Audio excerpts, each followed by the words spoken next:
नमस्कार, welcome to the India stands. एक तरफ इंडिया आज दुनिया की सबसे तेज बढ़ती इकोनॉमी है और दूसरी तरफ हमारे पीएम खुद कह रहे हैं कि पेट्रोल बचाओ, घर से काम करो और बाहर जाना कम करो। सुनने में अजीब लग रहा है ना, लेकिन इसके पीछे एक बड़ी वजह है और वो वजह है हजारों किलोमीटर दूर से आ रही है। कोई भी कार्यक्रम हो, हम सोने के गहने नहीं खरीदेंगे, सोना नहीं खरीदेंगे। तो हुआ यह है कि पीएम मोदी ने कुछ दिन पहले देश से एक अपील करी और वो अपील काफी सिंपल थी। उन्होंने कहा, कोविड के वक्त याद है ना कि हम लोग घर से काम करते थे, जूम्स कॉल होती थी, बाहर निकलना कम था, वो आदतें थोड़ी देर के लिए वापस लाना पड़ेगा। मतलब पेट्रोल और गैस जरूरत से ज्यादा मत चलाओ। ऑफिस WFH हो सके तो करो, स्कूल कॉलेजेस ऑनलाइन क्लासेस चला सकते हो तो चलाओ, मीटिंग्स वीडियो कॉल पर रखो, मेट्रो बस लो, प्राइवेट गाड़ी कम चलाओ, कारपूल करो, मतलब एक गाड़ी में जितना ज्यादा बंदे ऐड कर सकते हो करो। और साथ में यह भी कहा कि फॉरेन ट्रिप करने की अभी कोई जरूरत नहीं है और गोल्ड भी खरीदने की कोई जरूरत नहीं है। यह सुनकर बहुत लोग कंफ्यूज हो गए। WFH और कोविड हैबिट्स, यह सब इकोनॉमी के लिए क्यों? तो अब असली बात करते हैं हम लोग। असली वजह है वेस्ट एशिया में चल रही वार, ईरान, इजराइल और वो पूरा इलाका। वहाँ एक ऐसा जगह है, उसका नाम है स्ट्रेट ऑफ हॉर्मुज।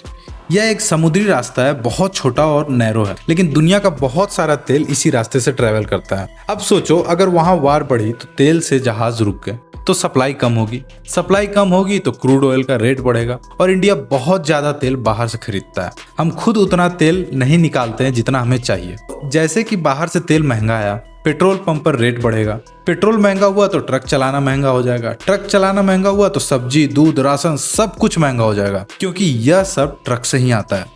एक चीज महंगी होती है और पूरी थाली महंगी हो जाती है। यही चेन रिएक्शन है जिससे मोदी डर रहे हैं। यह कंपैरिजन इसलिए किया क्योंकि कोविड में हम सबने मिलकर डिसिप्लिन दिखाई थी, घर रहे, रूल्स माने और इंडिया उस क्राइसिस से निकला।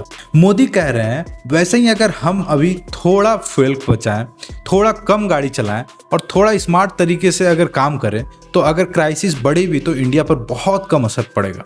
और एक जरूरी बात, गवर्नमेंट ने साफ कहा है कि कोई फ्यूल शॉर्टेज नहीं है। अभी पेट्रोल पंप पर भीड़ लगाने की कोई जरूरत नहीं है। यह लॉकडाउन नहीं है, यह सिर्फ तैयारी है। पैनिक बिल्कुल नहीं करना है। अब बात करते हैं कि ये सब एक्चुअली किसको और कैसे इफेक्ट करेगा। जो सबसे पहले फील करेंगे वो है ओला, उबर, रैपिडो ड्राइवर्स। अगर लोग घर से काम करने लगे तो सवारी कम होगी, इनकम कम होगी और ऑफिस के पास वाले चाय, कैंटीन, जेरोक्स की दुकानें, इनका पूरा बिजनेस ऑफिस फुटपाथ पर चलता है। WFH हुआ तो इन सब पर सीधा असर पड़ेगा। किसानों को भी तकलीफ होगी, डीजल महंगा हुआ तो ट्रैक्टर और पंप चलाना कॉस्टली हो जाएगा और हवाई यात्रा वो भी टिकसेस बढ़ेंगी क्योंकि प्लेन का फ्यूल भी इसी क्रूड ऑयल से आता है।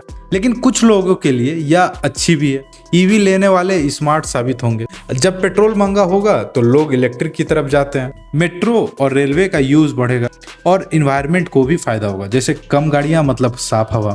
यह सब डिपेंड करता है कि वेस्ट एशिया में सिचुएशन कितनी बिगड़ती है। अगर ईरान कंफ्लिक्ट बढ़ा और स्ट्रेट ऑफ हॉर्मुज बंद हुआ तो पेट्रोल, गैस सब महंगा होगा और इन्फ्लेशन फील होगी। लेकिन अगर सिचुएशन शांत हो गई तो यह एडवाइजरी कुछ हफ्तों में खत्म हो जाएगी और सब नॉर्मल हो जाएगा वापस से। गवर्नमेंट सिचुएशन पर नजर रख रही है। जरूरत पड़ी तो फार्मर्स और आम लोगों के लिए सब्सिडीज भी आ सकती है। फिलहाल पैनिक नहीं करना है, बस थोड़ा समझदारी से खर्च करना है। तो बताओ, क्या हम एक ऐसी दुनिया में जी रहे हैं जहां हजारों किलोमीटर दूर वार चल रही है और हमारे घर के रसोई तक भी पहुंच रही है वार?